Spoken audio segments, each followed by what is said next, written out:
প্রতিবেশী রাজ্য বিহারের খাবার হলেও আমরা বাঙালিরাও কিন্তু ছাতুর পরোটা খেতে বেশ ভালোবাসি। তাই আজকে নিয়েছি 1 কাপ পরিমাণ ছাতু। এর মধ্যে কিছু জিনিস অ্যাড করব। নিয়েছি একটা বড় সাইজের পেঁয়াজ, যেটা ছোট ছোট করে কেটে নিয়েছি। নিয়েছি 10-12 কোয়া রসুন কুচি, 1/2 ইঞ্চি পরিমাণ আদা কুচি আর 2টো লঙ্কা কুচি। সব কিছু উপকরণ একসাথে এবার মিশিয়ে পুরটা তৈরি করে নেব।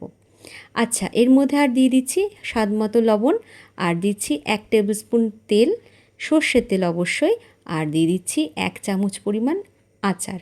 এখানে যে কোনো আচার ইউজ করা যায়, আমি কিন্তু দোকান থেকে কেনা আমের ঝুড়ো আচার নিয়েছি। এবার সব কিছু খুব ভালো করে মিশিয়ে নিচ্ছি।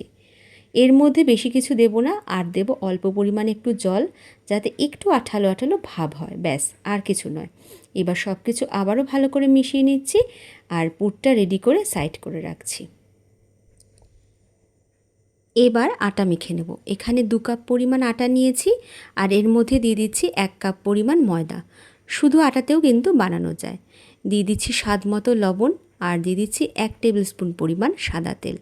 শুকনো উপকরণগুলো আগে একবার ভালো করে মিশিয়ে নিচ্ছি, আর এবার অল্প অল্প করে জল দিয়ে একটা ভালো মতো ডো তৈরি করে নেব। হ্যাঁ, ডোটা কিন্তু খুব বেশি শক্তও হবে না, আবার নরমও হবে না, মোটামুটি হলেই হবে। এবার ছোট ছোট করে লেচি কেটে নিচ্ছি, আর হাতের সাহায্যে একটু চেপে চেপে এরকম পাতলা মতো একটু করে নেব। ব্যাস, এর মধ্যে দিয়ে দিচ্ছি 2 চামচ মতো ওই ছাতুর পুর। এবার ভালো করে মুখটা বন্ধ করে নেব, আর চেপে চেপে আবার একটা লেচির মতো করে গোল করে নেব।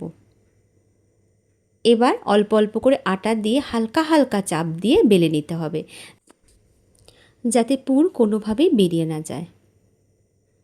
একটা পরোটা আমার বেলা হয়ে গেছে। এবার প্যান গরম করে নিয়েছি, এর মধ্যে প্রথমে পরোটাটা দিয়ে দিলাম। প্রথমে একবার শুকনোভাবেই উল্টে পাল্টে নেব। তারপর অল্প করে দিয়ে দিচ্ছি সাদা তেল। আমি কিন্তু আজকে পরোটা সাদা তেলেই ভাজছি, তবে ঘিতেও ভাজা যায়। এবার উল্টে পাল্টে নিয়ে দুদিক বেশ ভালো করে ভেজে নিতে হবে, যাতে কাঁচা না থাকে কোনোভাবেই। এই যে অল্প অল্প লাল লাল বেশ হয়েছে, তার মানে পরোটা কিন্তু ভাজা হয়ে গেছে।